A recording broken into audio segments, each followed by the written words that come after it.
two, three.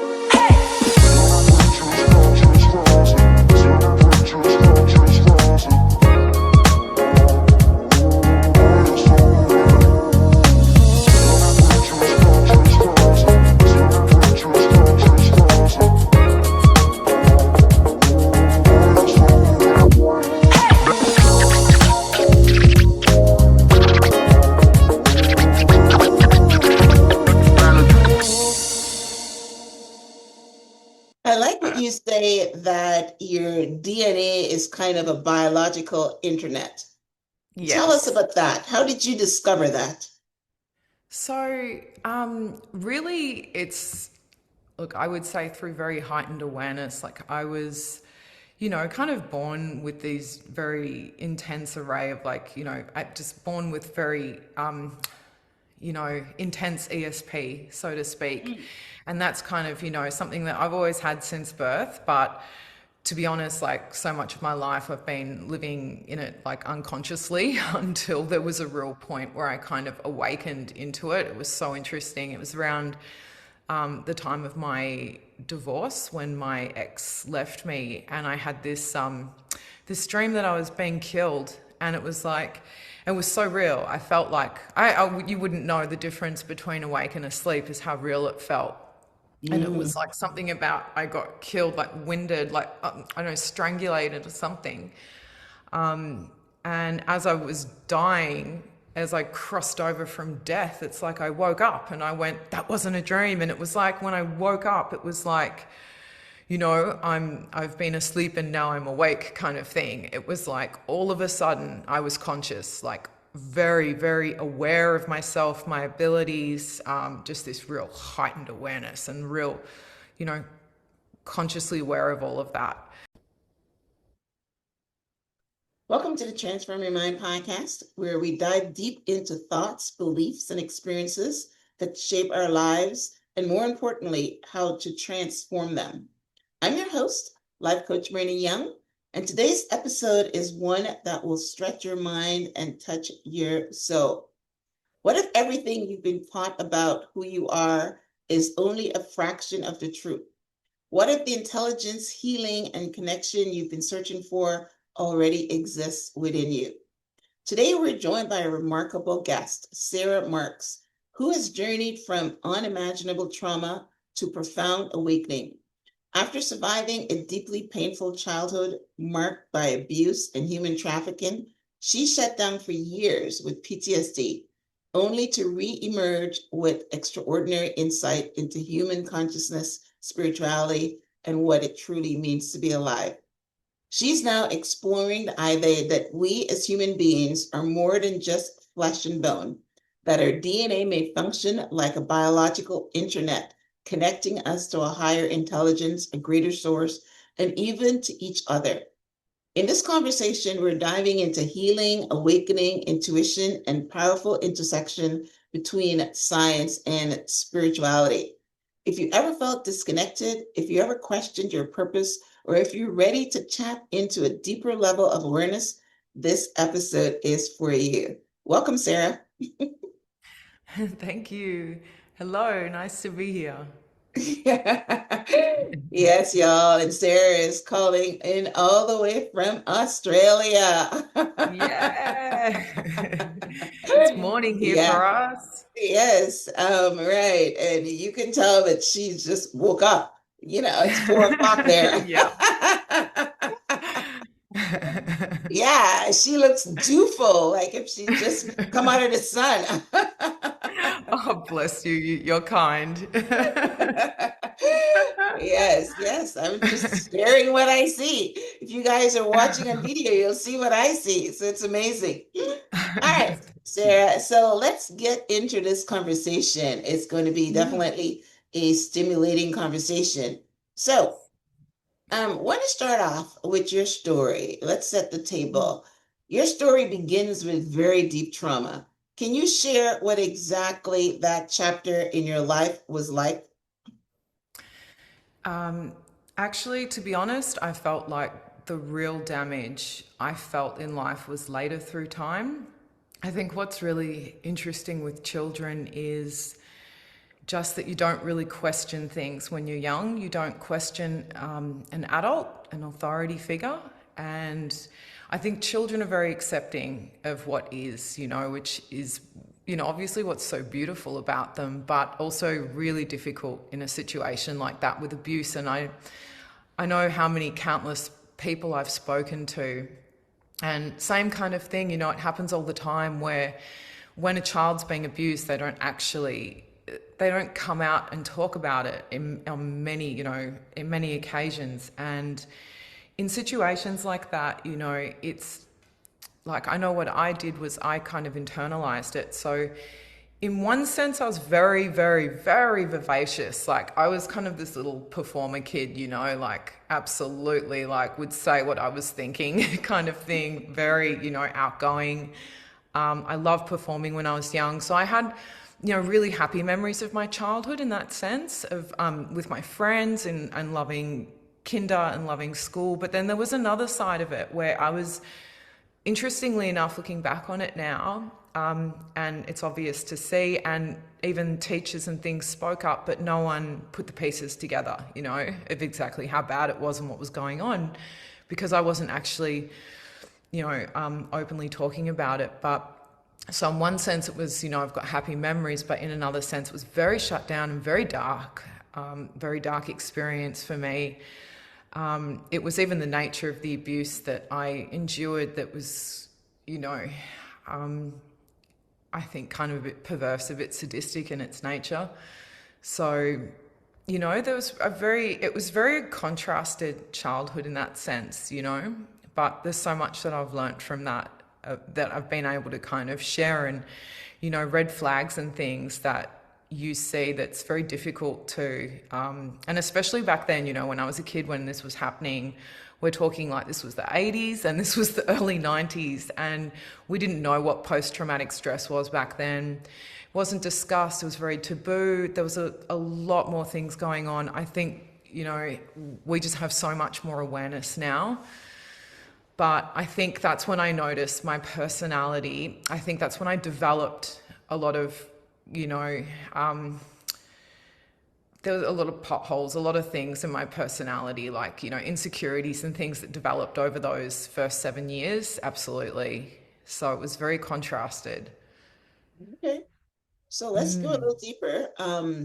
What was your trauma? Because, I was sexually abused as a child, and that's one of the abuse that people don't talk about. So let's ask the direct question. Was your abuse sexual in nature? Yes, yeah. Yes. It Yes. was physical, it was sexual, and it was also gaslighting. So after it was done, it was almost like it was twisted around onto me, and I was told, "You're imagining it, this didn't happen. What are you talking about?" kind of thing. And I got to Yeah. tell you, when you're really young, especially 0 to 2, and for me it started when I was in diapers around 2. Wow. Yeah, and it's taken years and years and years as well, because so much of it was implicit memory. And since speaking to specialists, I found out that, actually, believe it or not, a lot of the time, many people don't start recalling these early childhood memories, dissociative memory loss, till their 60s. So for me, it Wow. was in my 30s. I kind of felt like, okay, I think it's the best of the worst. I'm grateful that I wasn't older, that I've been able to start recalling it, but it's extremely traumatic, at the same time as well. Yeah, I had a guest on the show once that said that she was sexually abused at 3 and she blocked it. And she went into the world of promiscuity and I think Yeah, which is so understandable, right, because right. So she said that one day she was having one of these sexual experiences, and that's when it came back to her, because she had blocked it. And I guess maybe your mind maybe thought, okay, this is something I've done before, and put it together. yes. But yeah, it's Yeah, a lot of the time that happens with memory recall when you've got dissociative memory loss. It can be a really, like, a trigger exactly like that, like something like your brain just goes, hang on, yeah, all it takes is for it to just have that recall, link yeah, it to yeah, that experience, you know, hmm yeah, neuroplasticity and whatnot, and that's it. It can just come back instantaneously. after Yeah. years and years and years of, laying dormant as, kind of implicit memory or something like that. Sometimes it can just reemerge very clearly. So how did yours come back? Gradually or like Yeah, suddenly? because there were so many of them. That's the problem. It wasn't like I know. I don't know. I've learned how to laugh about it because I just feel like my gosh, there was so many of them. That's why Mm, it's been gradual over time. It's like gradual. Okay. it started. It's almost and it's come back differently. Sometimes it's been something. It's been a dream. I've had a Mm, dream, for example, and I've gone. I've woken up and known immediately. My body's just gone. No, no, no. Like whoa, I remember this. I remember this. mm, And sometimes it's come to me very clearly when I'm awake, which is most of the time. I've actually mm, recalled it, and it's just been out of the blue. I've never mm. understood that how For amnesia what works. reason? Right. It's Mm, cloudy, it's cloudy, it's cloudy, and it's so mm, frustrating because you sit there going, "Oh, it's like something happened, but it's foggy." And mm, sometimes it starts coming up and you feel it, but it's foggy, and it can be so frustrating. And you're like, hang on a minute, mm. something, what is this? What is this? What is this? It's Ah, almost like when you have amnesia. I think that's how it comes yeah, back. So it's almost similar to amnesia, right? Wow, it wow, wow, is. wow. It is. It's such I've had exactly that process, like amnesia, where it's Amnesia, been right. sometimes it's just out of the blue, so crystal clear, and I've had these triggers, and actually, when I was doing EMDR therapy, I think you guys, it's kind of big in the US as well, EMDR by any chance with the eyes? Right, right, right. Yeah, Yeah, I they was call doing it EM. You're EMDR. saying A or Yeah, you're saying E? E, right. Yes. yeah, Mm, E. Yep, E, yep, right. yep. So I was doing that.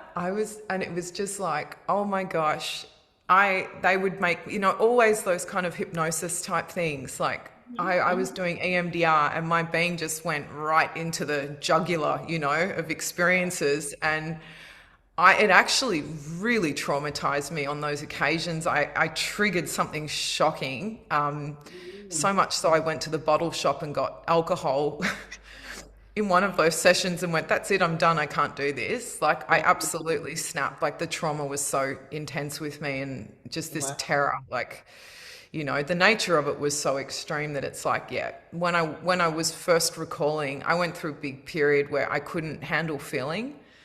Mm, And so my life just spiraled out of control. mm, It has through its years. It's like first I had an eating disorder, then it was like really hitting the alcohol very hard after my divorce. It was very, very intense binge drinking that carried on for a very long time. Um, all these kind of things, because I could like just the extent and backlog of the trauma is just so bad. mm. And it's Wow. like and the only way out of it was to do so much research, honestly, and just never, never, never like give up on myself. Just constantly, trying to learn, evolve. How many different therapists I've seen and different healing modules I've worked with is like intense. I've tried a lot of things, Well, but I that's think beautiful. And now you're helping others. So yeah, because I mean, look, I raise my hand to you. That's amazing. The thank work that you've you, done. You didn't thank you. continue going to the bottle. I like what you said. You went to the bottle shop. We call it the liquor store here. We call it the You bottle went to the shop bottle here, and shop. I ran Right. there. Wow. Funnily enough, Wow. I mean, you could have been funnily still enough, it there. I happened to. mean, so many Oh, it's people sorry. that don't get through those things and Yeah. they end up dying because they Well, don't that's do the it. work that you do. So I Do you know, I commend you almost did for it. as well. I almost did as well. I had Oh, an of NDE course. experience at 20. Mm, So it was like, I had another, and this is probably what triggered me. I had another situation when I was working in Europe and I had something put in my drink and I had a very bad experience with some people in the industry that I was working in at the time. Mm, and I kind of almost died in itself from that experience. So what happened was just even that drink spiked kind of thing. It's like it triggered something. You know how you were saying that girl had that memory recall when mhm, she was having a sexual experience. It was like, mhm. for me, it was that drink spiked. Oh, That wow. was a big trigger for me. But I didn't. But it was so bad that it was like, I'm going, this has triggered something, but I don't know what it's triggered, but I feel really dark now. And I just went really down this horrible, horrible, horrible black spiral. The doctors were just giving me pills, and I was just going harder and harder on the pills because I was just wanting to feel numb. I've got a very strong kind of body. I've always been built that way. So it's like I can handle a lot. And I think looking back on it as well, because of the high level of cortisol that I was always in, because my nervous system was stuck constantly. So I was Mhm. just going harder and harder. And I just, until one day, I was actually just, I remember just being on the balcony having a coffee kind of thing during the day. And I'm like, oh, I feel a bit off kind of thing. And my partner at the time is like, yeah, no, that's not cool. And I'm like, no, no, I'm imagining it. I'm just being dramatic. Nothing's wrong kind of thing. And then before I know it, he's like, no, that's it. I'm taking you to the hospital. I'm on the floor. Get to the hospital. I just collapsed as soon as we entered. And I just remember all these nurses running towards me and putting me on a bed, and they're saying we can't even get a needle into her. Like, we it was Goodness. it was full on, and it was like I was going into this cardiac arrest, and it was so fast. Like 1 minute I'm on the balcony, the next minute I'm in this bed, and it was so surreal. I felt like I was out of my body watching myself. It didn't feel real at all. And then all of Mm. a sudden I go from that to just this, I feel like I've been catapulted into space and this extreme peace and That's beauty, beautiful. just That is an absolutely NDE. beautiful. Yeah, a near-death experience. Yes. And then, Is that what but you're it was calling so it? fast. It Yeah. was like they just didn't take. It was like I felt like I was boomeranged. It was like, hey, this is beautiful, and then I opened my You're eyes. back. Like it was so. They're like, no, That is you don't. funny. You're coming back, girl. We're not ready for you yet. We have some work for you to do here on Earth. So you need to go I back. couldn't believe it. So then I opened my eyes, and there's all this thing in my mouth, I'm in this little unit, and my body went into shock, and I went, what the hell, like, what is this? So I'm kind of like taking the things, I'm trying to get this thing out of Get my them out. throat, Right, right, and right. all these alarms are going off, and the nurses are running in, and they're like, no, don't do that, that's Your dangerous. story should be a And movie. It sounds really I know. interesting. And I just kept saying, io vorrei uno is it fumare or saying, I just feel like a cigarette. I just feel like a cigarette. Back then, I used to smoke. This was a long time ago, That's what you go through. and I just kept To saying, calm hey, down. Right. I just need a cigarette. And they're like, you can't have a cigarette. Can't have a cigarette in your You're in hospital. intensive care. Right. Yeah. And yet Wow. my being, it was just because it was just such a high level of shock. It's like your body doesn't, it's gone into a coma. Apparently I'd been in a coma for a day. They'd been able to induce me into a coma. I think they said they lost me briefly, and they were able to get me into a coma. They were able to induce it. And so, your body just goes, what You has have a good happened? partner though, because all you told him is you feel a little off. That is Yeah, amazing. that's it. That's it. And then I went from that Wow. to that. And that's when I was Wow. like, okay, okay, clearly the classical medical system and all of that, this isn't working for me, because this has gone horribly wrong. I'm alive. I remember thinking, okay, I'm just going to try a different approach that's a little bit calmer, a bit nicer. That's kind of when I got into holistic health, actually. Like, that's when I started yoga. And That's I saw a beautiful. That's naturopath, and beautiful. it was the Yeah, now we're beginning. talking It's about gone through bumps. transcendence. Oh, it Now we're was, but talking about look, transcendence and unlocking the intelligence within you. But I want to go I'm back to your telling you, story before we get into I the other look, stuff. I would love to say that was the transcendence, but trust me, it's been rocky since then as well. It's just Well, so it was the tough for start of life. it. It was the start of the journey. It So let's was. talk about the human trafficking. So you had, sexual abuse as a child. How did we get into the human trafficking? Yeah, that's how it pinnacled, actually, believe it or not. That was the experience where it really pinnacled. And then after that, it was kind of like nothing happened to me for a good period of time in my life, which was, obviously great. But yeah, that was just a horrible experience that, again, it took years and years and years to actually even to be able to recall that, because I had memories that would come back and they were so intense. I can't tell you what it feels like to be like, I'm not going to come out alive, you know? Mhm. Wow. And to, So was and the person that was sexually abusing you as a child was responsible for the trafficking, or you just got in some bad company? yeah, I can't really go into that too much. But yes, there was a connection there. Ah, wow. Wow. That is unfortunate. Yeah. Yeah, and there's just so much that, again, there's so much that I've learnt since then, because especially as of late when I've been really looking into trafficking and just being like, oh my God, because, a situation like mine as well, it was so well hidden. Like, even this staged kidnapping was so well done that Oh, it's wow. like, people that were bystanders wouldn't have come and gone, get her away, like get her out of, get her away from these people, kind of thing. It was very, very well staged.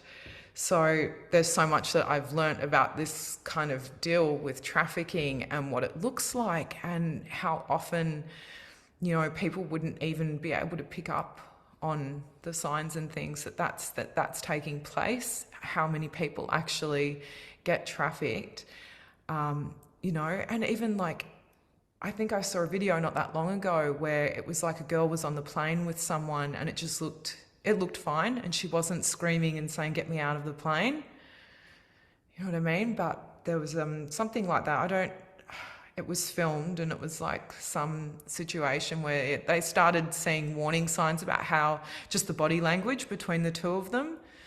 And that's what I'm saying. Like, a lot of the time, we look at trafficking and we see it, and it is, and I mean, it's every variety, to be honest. But a lot of the time as well, it's very well hidden and disguised, and a lot of it gets by in that way as That's a well. subject. That's a subject I know nothing about. I know that I adopted some girls and they were runaways. And most of the time when they run away, I'm thinking that someone stole them and they're trafficked. But that was the extent of my knowledge about it. And I know that, when you go to the airport, there's a big emphasis in the United States on human trafficking. So we know that it's something that's going on. But, you know, I was under the impression that most times it Yeah. happens when the girls are in the street and somebody, I wasn't aware that it can be someone like what Yeah, you're that's what I saying. mean. Yeah, yeah, Yeah, someone or a family member or whatever. But yeah, it is big yeah. That's the business. thing, It and is it big happens. business. Right. Yeah. Yeah, and it's In it's fact, scary because it happens. In fact, This. I was, the Jeffrey Epstein is everybody's been talking about for a little Yeah. while, and there's this. I'm not sure if you want to call her trafficking or not, but there was this story that I read where this girl went to a modeling assignment, and someone said to her, "Hey, I can get you work in the United States." And then 2 weeks later, she Oh, was on a yeah, plane to the United States for what she yeah, thought was modeling. And then she ended up going to Epstein's estate and was, you know, I'm and not that's sure the if the horror legal word for stories. traffic is, or, Yeah, she was just whatever the word is, but she was, yeah, taken to this place beyond her, and she didn't have anything to do. She just stayed there and do what her captors said that she needed to do. And I think she yeah, was there for a couple exactly. of years. Yeah, and In it's this, it's not so yeah, it's not surprising. yeah. No, a lot of the time, actually, people are lured in Would by that those be considered vulnerabilities. trafficking? Would that be under the banner of trafficking? Oh, absolutely, Okay. absolutely. Okay. Because at the end of the day, it's false pretenses. She's Mm. been lured in under Yeah. a, false pretense and a promise of some sort. And Yeah. the Yeah. promise doesn't relate to the experience that she's had. No. So No. she's been Never did misled. one modeling job. She was just Yeah. kidnapped. Yeah. And I you mean, she said the only did word one modeling, kidnapped. only Yes. for one person that she probably didn't want to. I mean, Right. Right. and that's the horrible thing, how it takes place, how they, the victims can be kind of lured in, and also how they can be really, like kind of molded.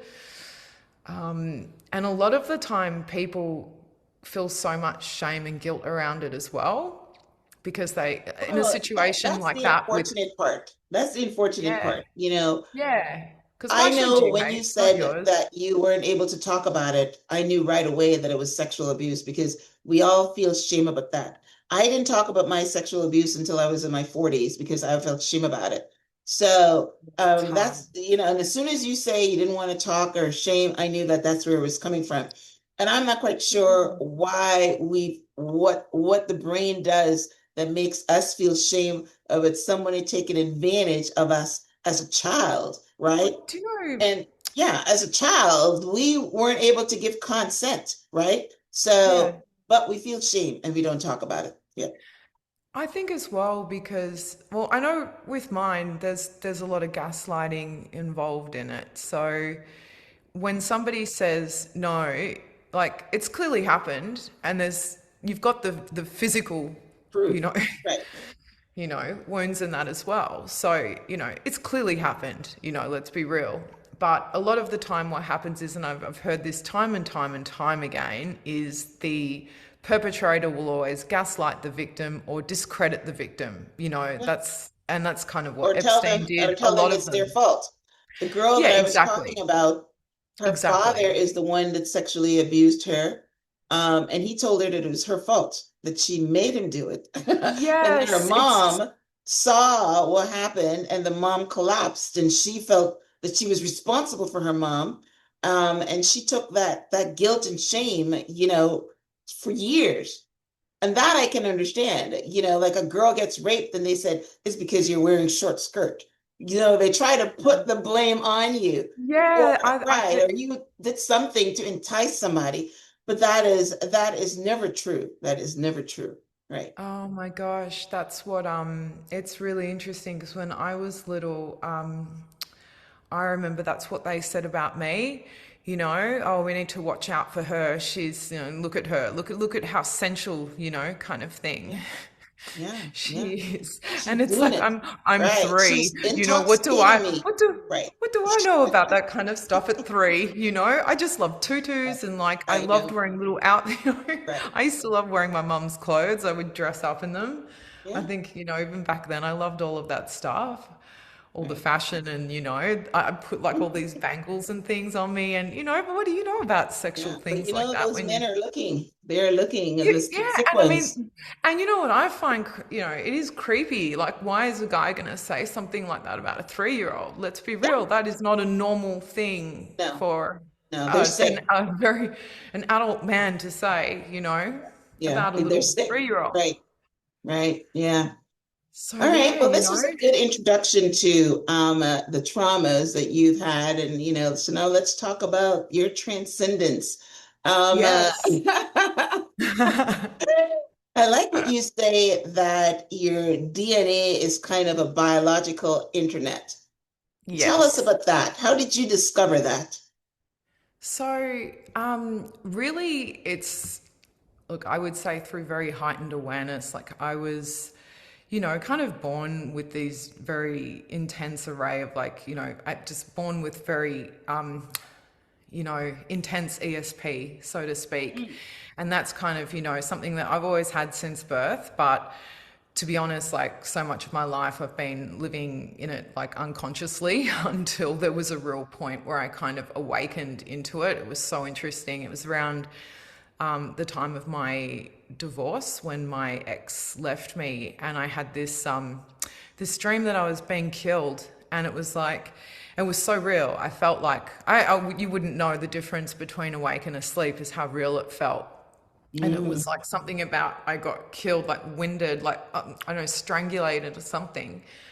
And as I was dying, as I crossed over from death, it's like I woke up and I went, that wasn't a dream. And it was like when I woke up, it was like, I've been asleep and now I'm awake kind of thing. It was like all of a sudden I was conscious, like very, very aware of myself, my abilities, just this real heightened awareness and real, you know, consciously aware of all of that.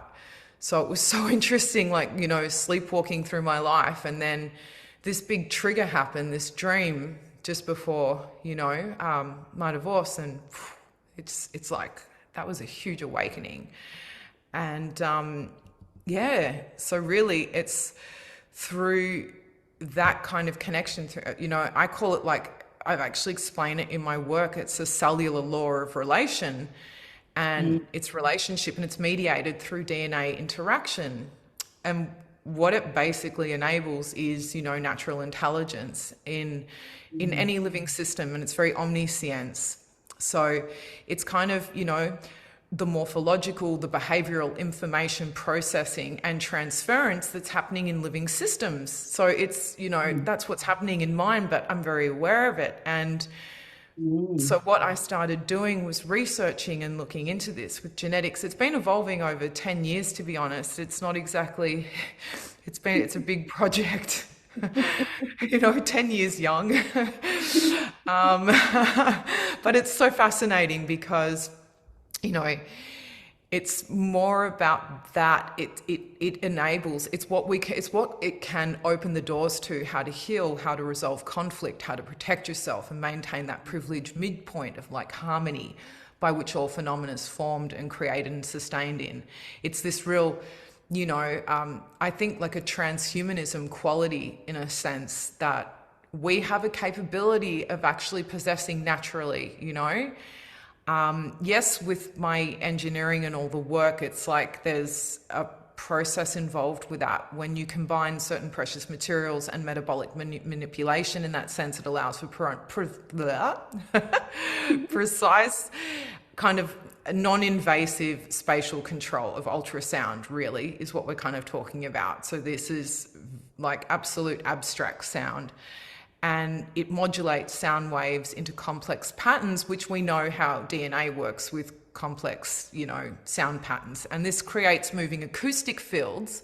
And it's in the field that it allows intelligence then to move in multiple directions that trigger biological responses. And that Mm. omniscience is the access to God through this cellular law of relation that's mediated through DNA. Mm. Okay. Wow. That was complex, so I don't have any circle backs on that one. So a follow-up question to that. So how does you talk about the higher power of God? So how does someone begin connecting to their higher power in a practical way? Now I know I connect to God by prayer, by Yeah. meditation, but you're just talking about, the DNA. What's a practical way to start doing that? Well, what I find interesting, okay, is that as we know, the DNA, as I was explaining, works through pattern sounds and whatnot. So, another thing that there's a lot of research that's been done is actually to do with epigenetics. So, we understand, right, for example, that DNA doesn't age. It's actually the gene expression that it's almost like a phone getting bugs over time, right? And a phone gets bugs, it slows down, it gets corrupt, and it's like, that's actually what makes us age. Do you know that? DNA actually doesn't age. So that's kind Mm. of the really cool thing here. And DNA actually responds to intention. So, for example, and they've done an array of research on this, and I found this is what I got so fascinated by, because I went, this is just one of the most beautiful things in that sense. Like, so, if you actually have a loving intention, and this is what they did, they were just like, when they had participants sending love to this DNA strand, the DNA strand actually it started healing itself. So it Mm. was responding to that intent of love, and it Mm. actually started healing itself. So there are frequencies. I know there's 528 hertz that a lot of people listen to that is related to love. And I would say, honestly, if you want to start connecting to that higher ability that you've got, I've got to tell you, it's always silence. It's always presence, because the sharpness of the presence is that real heightened awareness where it's like, imagine, you've got the electromagnetic spectrum, right? How big it is. And I think you've seen with a human being, we access what looks like a pinhead of the entire spectrum. Now, Mm. imagine if we could access all that spectrum, that entire spectrum, that's what reaches God. But how are Mhm. we going to reach God when we're a pinhead? We're not aware of God. It's not that God's not there. We're not aware of it because we're only accessing a pinhead of what is an entirety of field that can access. If we can access everything, then we can become aware because we have awareness of it. It's like saying with AI and, you know, we're talking about consciousness at the moment, they're saying, yeah, the difference is with natural intelligence and AI, for example, is, that it doesn't understand what it's spitting out. Same thing with us. And it's like, so if we want to start connecting to that in a practical way, I would say the first thing is heightening your awareness, and that's through, breath work. It's all the kind of daily practices that you do to gain presence. And presence tends to be like there's so many different meditations and things that you can work with. And you just sit there and it's just noticing things. You can start off with your body and your being. And this is how I started healing, actually, with somatic work. That's probably been my best friend in therapy out of everything I've tried.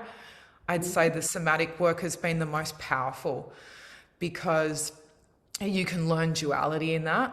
When you feel something that is unbearable, you start training your nervous system to go, okay, this is absolutely unbearable, but everything consists of counters, right? So for this counter, for this crap that I'm feeling right now that's overwhelming, what's something that feels good right now? And so then you sit with them together and go, whoa, that feels strange. This feels great. And that feels absolutely like unbearable. And they both exist simultaneously together. That's Nice. probably one of the most powerful practices, because when you can Yeah. experience that, that really starts heightening your awareness. I Yeah. always say silence, you don't hear things in the noise. And unfortunately, the reality, society is just like full of noise and activation. And, look at the news. I mean, that'll just like stress you out and give you a heart attack, Yeah, it's really with funny. everything I that's. was just having a conversation with my friend yesterday. She was telling me that one of the people that I love and I told her to follow, she's saying that he was talking bad about the media, and now she's the media, and she almost wanted to unfollow him. I said, he's not talking bad. It's the truth. You know, the media is all negativity. I don't watch the news. But if you don't Yeah, watch the neither news, do she I. says, how do you know what's going on in the world? I said, why do you need to know what's going on in the world? I get the bumper sticker news, the highlights. Yeah, So, but I'm anyway, exactly let's the same. I got to tell you, I've exactly. got the. If you're smart, you're not going to sit down and watch the. Trust me, You're I not going I to am do that to I yourself. believe that. I I got to tell you, I'm the absolutely. same, because Yeah. I already can perceive it anyway with my ability, and I think it just bombs me out every day. It overloads my system. So it's like, I'll be honest with you, Yeah, like I'll stay right away I from all of know. that. Right. But that's very good. Now, I've had a couple of interviews on the show about the somatic, and Mm. I've done some, but I've never really experienced it. So I love what you say about duality. So when I think about duality, I'm thinking that we're getting into our spiritual being, right? Um, so what exactly is going on when you're able to experience the good and the bad all at once? What's going on? Well, you're able to experience a full parity. It's almost like saying, if I just experience dark, for everything that there's a dark, there's light, right? So I'm only experiencing otherwise half a parody, which means I'm not seeing the full story. And so I'm not really able to be present if I'm half a thing, you know? It's like I'm not fully existing. So when we start talking about duality measurement, you know, we're measuring reality as it really is, which is Mhm. counter. We've got absolute Okay. everything has a counter. So for Okay. every, you know, negative thing, there's a positive thing. There's always a counter to everything. Well, And we so we all know that. exactly. You can't But when you start experience light if experiencing you don't that, know darkness. I know that part, right? yeah, But I that's it. wasn't But sure that people experience darkness and light at the same time. So that yes, they're either that's in what one kind or of the other. starts opening it. That's what kind of is almost like that real, what they talk about, 3-5 anti codon sequencing and all of that, which Mm. is very powerful in, you know, analytical work in DNA Mm. and whatnot. So I was about to say, like, when you actually experience that together, I actually started noticing a really big shift just in myself, Well, of because then it's course. like when we're just not running away from it kind of thing, because that's the thing, like when we experience dark and something is so overwhelming, that darkness is so loud, it's very hard to go, okay, I'm just like, can you just put aside, it's like a loud kid screaming and it's like, I can't hear anything else, but there is something else, you know. You just like getting the loud kid and going, hey, just chill, just hang tight, and like, ah, you know, because they're both there. It's just that the loudness just gains so much of our attention and awareness, like a kid screaming, right? That just won't stop. That's like, you know, that you don't even think of another option. You don't think, oh, there's something else that exists, right? It's like, no, at that moment, that's got all your attention. That's what I'm saying. So it's very hard for people to experience duality because Exactly. so I just wanted to know what's actually going on. Are we going Yeah. So into it's our asking. spirituality or Yep, how I mean that it's is. probably the word that we're talking about here, transcendence, because that's what Yeah. transcendence meditation is. But all right, but Yeah. yeah, for our conversation, Experiencing one the other. And it's just being we'll able just to leave it at ask that, that. you know? A big thing is asking that when there's something really loud, saying, hang on, there's something else. Yeah, that's that, but there's something else. That's, I think, what we don't do. It's not that we don't know duality, you know, like we know, but I think that's really powerful when you start getting to the point in your life where you can start being like that on a regular occasion. It becomes normal for you to be able to experience both.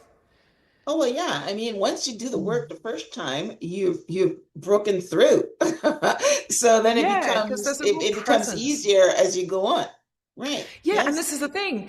That is what that's kind of what activates presence, right? Then Hmm. presence, all of that, you start getting to a point. I know I got to a point that's kind of, you know, I've already got like this magnetic intensity, but that's enabled me to turn lights on and stuff. But that's where it comes from with the telekinesis that I get. You know, it's that extreme presence of like it's almost like it creates a stop. You know what I mean? And in that stop, you've got like this flux kind of thing, and that flux is what then enables. It's like mind over matter, and it's incredibly powerful. I'm telling you from experience. When I turned a light on the first time, I was like, oh, no, and I'm like, far out. And then I did it again. It's like, and I'm like, oh my god, oh. Oh, I wish I filmed that, you know. Yeah, that's It's right. so cool. That's pretty good. Pretty good. So you've done the work, girl. All right. How can someone trust their intuition again after trauma? So, like you said, Mm, you've gone through some darkness as a a lot, child yeah. and probably as a young adult. You said you didn't become start doing this work until you were 30. So you had your childhood and as a young adult where you had some stuff. So Yeah. you had a lot of trauma, but now you're into your intuition, you're doing some good work, you're into, most people are probably never going to get to your level, but how can they just begin to start trusting their gut again? Okay, this is important. I actually, what I genuinely believe is we can always trust our basic gut instincts. It's almost like that we deviate from that with trauma. And what it's really important to learn is differentiate the fear and the trauma from reality. And that is where somatic work, I personally feel like I keep going into somatics, but I do just because it's the most basic. Things like EMDR and all of that, the hypno type things that, that work with epigenetics and all of that are fantastic as well. But for someone like me, even they were very triggering and they were too dangerous, and everyone was like, oh my God, no, we can't even do that with you. Like, no one, like a toothpick would break me. So I was like, go real gentle, real soft with me, and for a long time. Mhm, mhm. It was like, whoa, steady. I would just be like, psh, out, psh, can't feel, like that's how full on it was. It was like a toothpick would have broken me. So, Mhm. it's a really soft, gentle, like I would say, just coming from absolute, probably like really rock bottom crap for a long time, is that I had to learn really slowly to differentiate the fear that came from the trauma from reality, because the fear will make you see reality differently. Imagine, like, right, you've got a mirror, you're looking at a mirror, and that's reality. You look back, you see the whole image of yourself, and it's like, yep, yep. Imagine trauma is like looking at a mirror and you've thrown a rock into the mirror and it's like broken, like a million broken pieces looking back at you. It distorts reality. That's what trauma is. Mhm. That's Just good. distorts it. So it's Yeah. like looking back at a cracked mirror with all these broken pieces. So it just But distorts the that but image of but everything. that's their reality. That's what they see. Exactly. And so the only way out of that is to reweave that back into a oneness. And that is that the body has to get this, the nervous system, it has to get what it didn't get to finish, it has to finish it. Because really what trauma is a blocked, it's an experience that was so traumatic that the nervous system shut down, blocked it.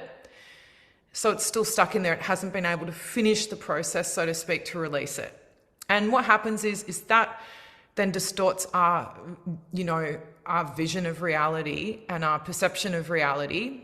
And that's what kind of then just, deviates us away from our intuition, because we don't know what to trust anymore. And the best way back to that is then working on the nervous system, working on, I always say, like somatic body work, because it's the most basic.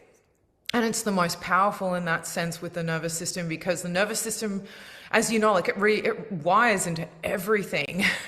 I mean, your nervous system is like your main highway. So, Mhm. you've got all these blocks in it. You've got to start working on being able to get what it couldn't get out. We've got to get it out. Let it finish its job, because it knows what to do, believe it or not. And you've got to let it finish it. So there's processes of actually being able to sit there. Someone who I actually really love, who does somatic work, is Britt Piper. She's the one that I've kind of been following for a while now. And I got to tell you, I think that woman is amazing. She really knows her stuff. And, you know, I think in a situation like that, depending on how severe the trauma is depending on how slow your body, how long do you take to metabolize a burger? Everyone's going to be different. Mhm. It's like Wow.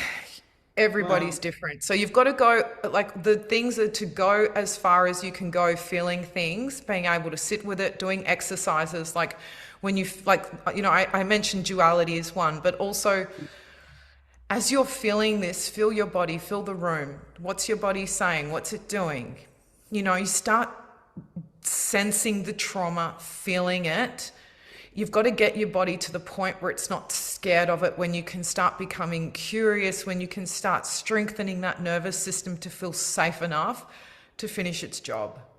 So, Wow. over time, and this, just, I got to tell you, the thing is, you got to learn to be nice to yourself. So many of us, I know myself, like, so self-critical that it's like, God, who needs enemies when you've got that mind of yours that's like, you Yeah. know, I got to Yeah. tell you, like, it doesn't matter with the external enemies, like, they're nothing to the mind at times. Yeah. Well, you're giving some really good analogies, and I'm able to get into the mindset of what you're talking about. And I love the Thank one you. about the distorted mirror, right? Because again, Yeah. it's what we believe, what we see, and that's very true. So, Yeah. so you suggest that someone starts with a therapist and a somatic sound healing. I'm assuming that's what somatic is, right? I Somatic think sound healing in order I, to start the distortion better. I mean, to rewiring, so that they are able to get rid of that mirror and that image. yeah, yeah, because look, you've got to, one thing I will always say to someone is you do not want to activate the nervous system. That's why you've got to start gentle and build up.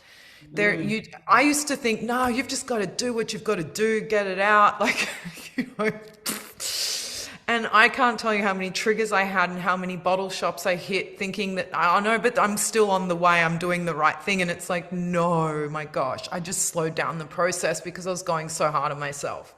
No, mm, actually, if you come out of a therapy session worse than when you came in, it's not right. It's not working properly. That's not the mm. goal of therapy. It's not the Okay. goal. So it's, Mm. you go Okay. as gentle as you need, as long as you need, you got to learn to trust yourself again. Yeah. And that's a Wow. massive thing. And you do little things to gain self trust. That's another thing that I did. You do little things, promises that you can keep. That's why you got to start off small, because it's like you got to be real with yourself as well. So for Mm. me, it was like I started off having lemon water in the morning, right? Because I went, okay, that's a gentle self trust kind of thing, That is Gonna be like, I'm simple. gonna like exercise every day and I'm gonna be like, and I was like, no, no, okay, that's like, we're not gonna lie here. So I started I was like, let's just, lemon water is kind. Like you got to learn to befriend And it's yourself something that you can again. do, right? Yes. Exactly. Because, Yeah. Mm. look, you're carrying so much that's not yours. That's the problem. There's so much experience that's stuck in us or things that we're carrying that aren't actually ours. And we're so bogged down and we think that self-hate and self-criticism and all of that is normal. And it's like, no, it's not actually. We're not designed that way. And that's not who we are. But to come back home to ourselves and to reweave that brokenness back into a oneness is like that process of then, acceptance, understanding, acceptance that comes from that real groundwork. I say groundwork. I feel like somatics are really strong kind of grounding, the groundwork in healing. But again, everybody's different. Cognitive therapy is great, but I'll be completely honest with you, cognitive therapy can go to a degree, then it can be like sometimes it can keep people stuck there.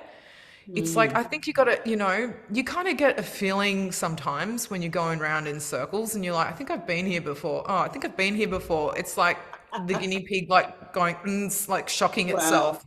Right. But you Wow. start, you learn through trial and error, Yeah. you got to, it's learning to be gentle with yourself, not so harsh, hey? Like, it's okay. None of us are perfect. We all make mistakes, do, all sorts of things. I think we all have a story to tell, and it's coming back home to ourselves.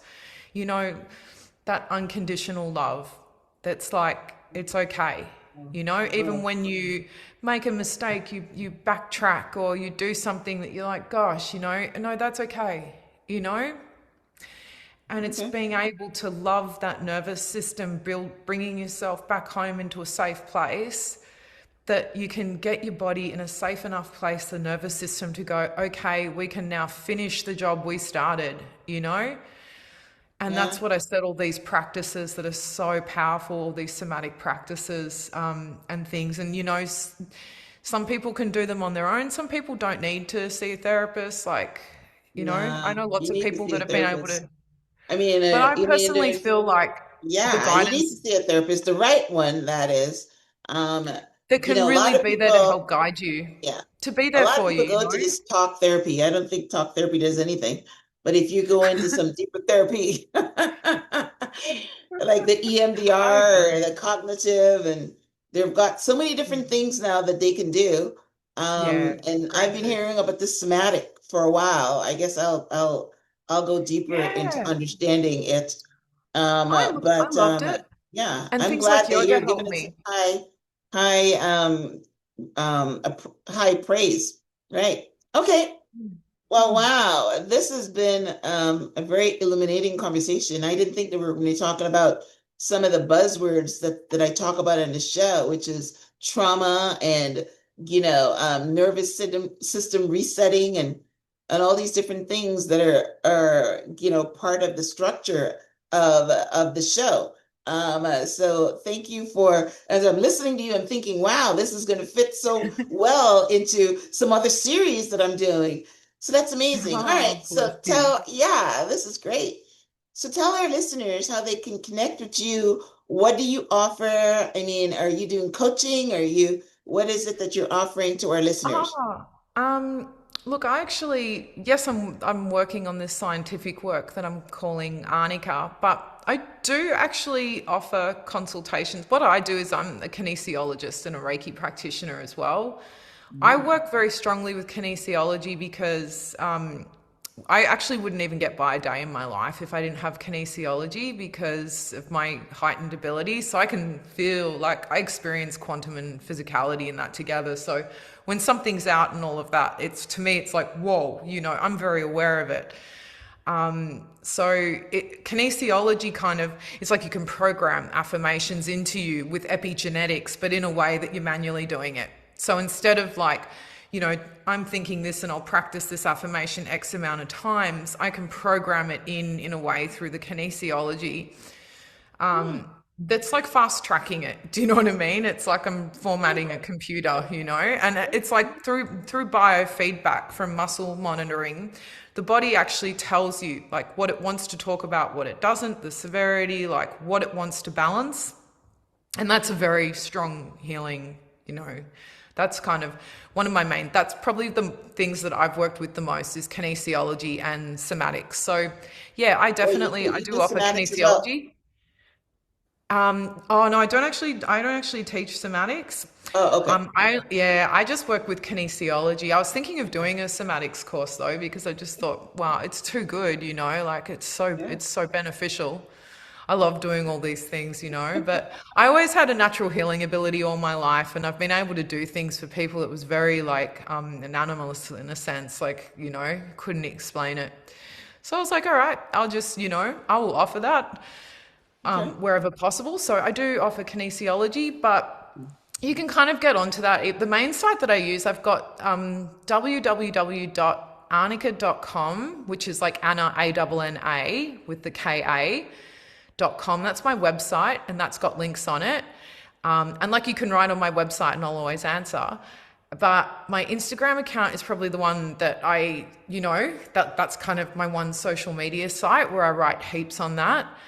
So if you want to learn all about, natural intelligence and the DNA as the internet and all of that, that's like, oh my God, an encyclopedia on my Instagram site. Instagram page. Oh And yeah. What is your handle there?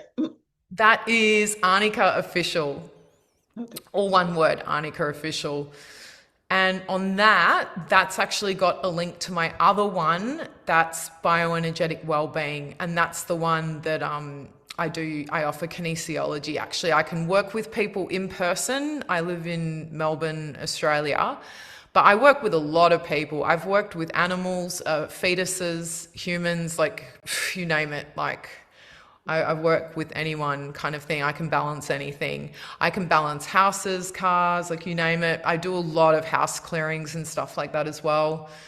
Yeah, all sorts of stuff. But there's a link to that on my Arnica Official. That's the bioenergetic wellbeing one. If anyone was ever interested in my services in that sense of like holistic health. Um, but yeah, that's pretty much it, I would say, like my main handles. Okay, that's amazing. So when you do these services, like the house cleaning, you can do them obviously remote.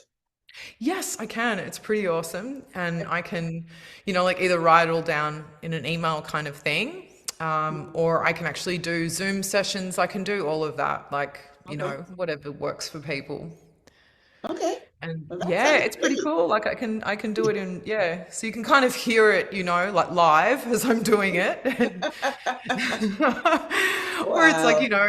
so it just depends what people are interested. Some people kind of prefer it if you just write it in an email for them, which is fair enough. That's very non-confrontational and very like reflective. They can go over it in their own time. Or it's like, more interactive experience kind of thing. Like and it's really cool because when working on people and things, it depends how sensitive the person is. Like they can feel it and they're like, oh my God, yeah, look, oh my God, my head feels funny. That feels like, oh, woo, I feel calmer. I feel this. Yeah, yeah. Well, So yeah. I'm very impressed with you, Sarah. I love it when people say, I don't look like what I've gone through, and you don't. I love Oh, when bless people you. say things like, where you start off is not where you end up, like me and you. Yeah, I mean, yeah. it is such an amazing to see someone that's turned their life around from how they started. So I give kudos to you, give kudos to the work that Thank you're you. doing. You were born with a little bit of natural ability. So the good thing is, your talent didn't die in the grave with you, because a lot of people have natural ability and they don't do anything with it. So I'm glad True. that you're near that experience. I think that was your trigger to start Oh, working on this thing. Right. So yeah. Well, that is that's how actually, yeah, because I definitely love when that you was. said that you're a boomerang back. You said you went over to the other side and then you just shot you right back. We're not ready for you. You got work to They're do like, on no, no. Earth. I mean, it's so funny. It's like I've experienced stuff. I've been a medium and all of that all my life. Like I've Yep. got it all going on. It's the circus, but It's they're just like, beautiful. nah. It Yes. was so fast. Just like, no. Yeah, like you Like said, you're a lovingly, boomerang just back. no. You definitely have the language. You've been able to, visually, your language is very visual, so people can actually feel and see what you're talking about. I love it. Oh, no, All that's right, good. so let Yeah. me, wrap up here. This was just a powerful and eye-opening conversation. If there's one thing to take away from today's episode is this: you are far more powerful, connected, and intelligent than you've been led to believe. Your past does not define you, which is exactly what I just said, but your Mm. ability to heal, grow, and reconnect with yourself can transform everything. Healing is not just about surviving what happened to you, it's about rediscovering who you were always meant to be. So if this episode spoke to you, I encourage you to take a moment and reflect. Where in your life are you being called to reconnect with yourself, your intuition, or your higher power? Let this be your invitation to go deeper. And if you enjoyed this episode, don't forget to subscribe, leave a review, and share it with someone who needs this message today. And as always, remember, your mind is powerful, your healing is possible, and your transformation starts now. So, Sarah, it's almost the end of our show. Any last words? Yeah, I love actually. I was just thinking, bless you, like you've been through so much as well, and look at how you've come out.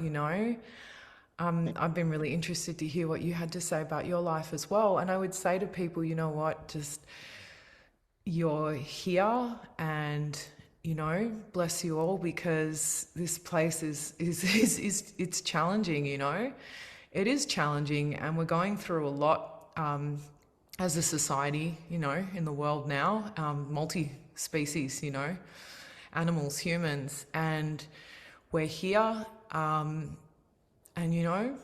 sending my love to you all and bless you and you can do this. Yeah, we can. You've got the poster child. If she can do it, you can do it too. You can, you And if can, you I can do can. it, you can do it too. Yes, right. We're No, talking you can to really. It's like, people that have mhm. been through childhood trauma and come out on the other side. So it's possible. You got to do the work, right? All Yeah. right, guys. Well, listen, thank you, Sarah, for being on the show. Thank you for this fabulous conversation. I love when, people are able to change their lives around and also help people in the process, because that's what we're here to do. We're here to take our test, become a testimony, and help someone else that's in the test phase of their lives to get to the testimony phase of their life. So I that agree. is what Sarah has been able to show us today. So thank you guys for tuning in to this week's episode. Thank you, Sarah, again for being on the show. And I'll see you guys in the next episode. Until then, namaste.